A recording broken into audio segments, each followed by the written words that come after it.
Trump promised to protect steel. Layoffs are coming instead. At the sprawling steel mill on the outskirts of Philadelphia, the workers have one number in mind. Not how many tons of steel roll off the line, or how many hours they work, but where they fall on the plant's seniority list. In September, ArcelorMittal, which owns the mill, announced that it would lay off 150 of the plant's 207 workers next year. While the cuts will start with the most junior employees, they will go so deep that even workers with decades of experience will be cast out. I told my son, Christmas is going to be kind of scarce, because mommy is going to lose her job soon, said Kimberly Allen, a steelworker and single parent who has worked at the plant for more than 22 years. On the seniority list, she is 72nd. The layoffs have stunned these steelworkers who, just a year ago, greeted President Trump's election as a new dawn for their industry. Mr. Trump pledged to build roads and bridges, strengthen Buy America provisions, protect factories from unfair imports and revive industry, especially steel. But after a year in office, Mr. Trump has not enacted these policies. And when it comes to steel, his failure to follow through on a promise has had unintended consequences. Foreign steel makers have rushed to get their product into the United States before tariffs start. According to the American Iron and Steel Institute, which tracks shipments, steel imports were 19.4% higher in the first 10 months of 2017 than in the same period last year. That surge of imports has hurt American steel makers, which were already struggling against the glut of cheap Chinese steel. When ArcelorMittal announced the layoffs in Conshohocken, it blamed those imports, as well as low demand for steel for bridges and military equipment. James Rocas, a spokesman for the Commerce Department, said the administration was aware of the plight of American steelworkers and will continue working to halt unfair trade practices that harm our economy and kill American jobs.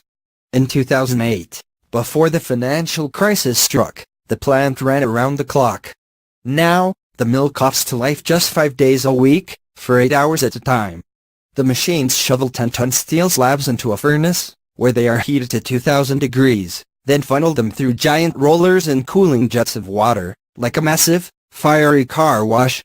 The plant's specialty is ultra-strong, military-grade steel, something that Eric Smith, a former Army paratrooper who has worked at the plant for over 30 years, prides himself on. Mr. Smith ranks 16th on the plant's seniority list, and he expects to survive the coming round of layoffs. He grew up just down the street. The weathered houses of his old neighborhood on that dim day were fringed with icicle lights, evergreen boughs and flags paying homage to Santa and the Philadelphia Eagles. As a boy, he would long to work at the factory as he passed it. These days, he said, he gets a sinking feeling as he goes through the turnstile and enters the plant. You just got to keep on pushing forward. It is sad that Christmas time is coming around, he said. You don't want to splurge for your kids like you want to, because the plant may be closing. While he didn't support Mr. Trump, Mr. Smith said he hoped that the president would follow through on his plans. It is still kind of early, he said.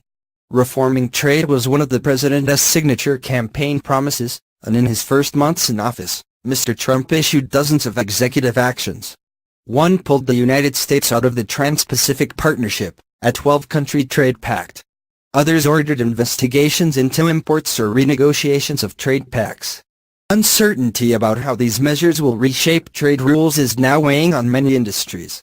Companies are waiting to invest, or finding additional suppliers outside the United States. Executives in agriculture, automobiles, solar energy and information technology have said.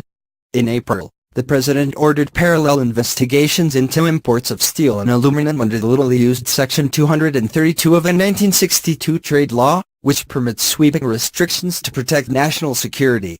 Earlier this year, tariffs seemed imminent. Wilbur Ross, the Commerce Secretary, said in late May that he expected to conclude the steel investigation by the end of June. And in early June, Mr. Trump told the crowd in Cincinnati, "Wait till you see what I am going to do for steel and your steel companies," vowing that he would stop the dumping of products at super low prices by other nations. We'll be seeing that very soon. The steel folks are going to be very happy, he said. But the announcement never came. That appears to be caused partly by internal divisions within the White House. Some officials, like Mr. Ross, a former steel executive who was on ArcelorMittal's board until he was confirmed in February, wanted to push ahead with tariffs. But others, including economic and national security advisors, worried about repercussions. Trade advisors say the tariffs had plenty of opponents. Automakers, food processors and companies in other industries that use steel and aluminum in their products complained that tariffs would drive up costs and make them less competitive, ultimately sacrificing more American jobs than they would save. Steel exporters, like the European Union, threatened retaliation. Prominent economists highlighted the risk of a trade war. "I think the White House is immobilized, because they have such a cacophony of voices," said Senator Sherrod Brown, a Democrat from Ohio who describes himself as an ally of the president on trade. "This administration don't seem to know what it thinks about trade." The administration will face a series of deadlines on the steel measure next year. The Commerce Department must present the results of its investigation to the president by January 15th. The president will then have 90 days to decide what to do. President Trump and his advisors say they have been focused on the tax legislation, which Congress passed this week. The White House has said that it plans to turn to trade measures, including the steel investigation, once the bill is signed into law. Still, the delay has threatened to fracture the brittle alliance the president has forged with some labor unions, who liked Mr. Trump's populist approach to trade. Senator Bob Casey Jr., a Democrat from Pennsylvania, said the administration's commitment to workers would probably be an issue in the 2018 midterm elections. "They've sat on this for far too long," he said. The United Steelworkers, the union that includes the workers in Conshohocken, has historically aligned with Democrats. But many workers opposed trade agreements forged by Presidents Bill Clinton and Barack Obama and viewed Hillary Clinton's stance on trade as insincere. At a shift in the politics of trade, the union has defended the Trump administration's trade agenda against the criticisms of traditionally Republican business groups, like the Chamber of Commerce. But Scott Paul, the president of the Alliance for American Manufacturing, a trade group that represents steelworkers, said he had a profound sense of frustration that the president has been using steelworkers as political props. The president's own words and lack of action have actually put the industry in a worse position than if he had done nothing at all, he said.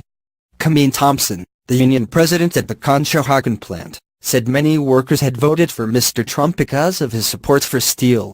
"You want to vote for what you believe is going to help you keep a job," Mr. Thompson said. Miss Allen, whose father worked at the Conshohocken plant before her, was not a Trump supporter. "He told them what they wanted to hear so they would vote for him, and now they're seeing what president he is," she said. But other workers who supported the president are keeping the faith. Chuck Hauer, who has worked at the plant for 22 years and ranks around 80 on the seniority list, meaning he is likely to be laid off, said he had voted Republican because he believed that Mr. Trump was for the people.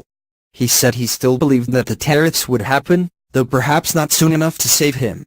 "He is just delaying it," Mr. Hauer said of the president. "And I think the delay is hurting us more than he knows."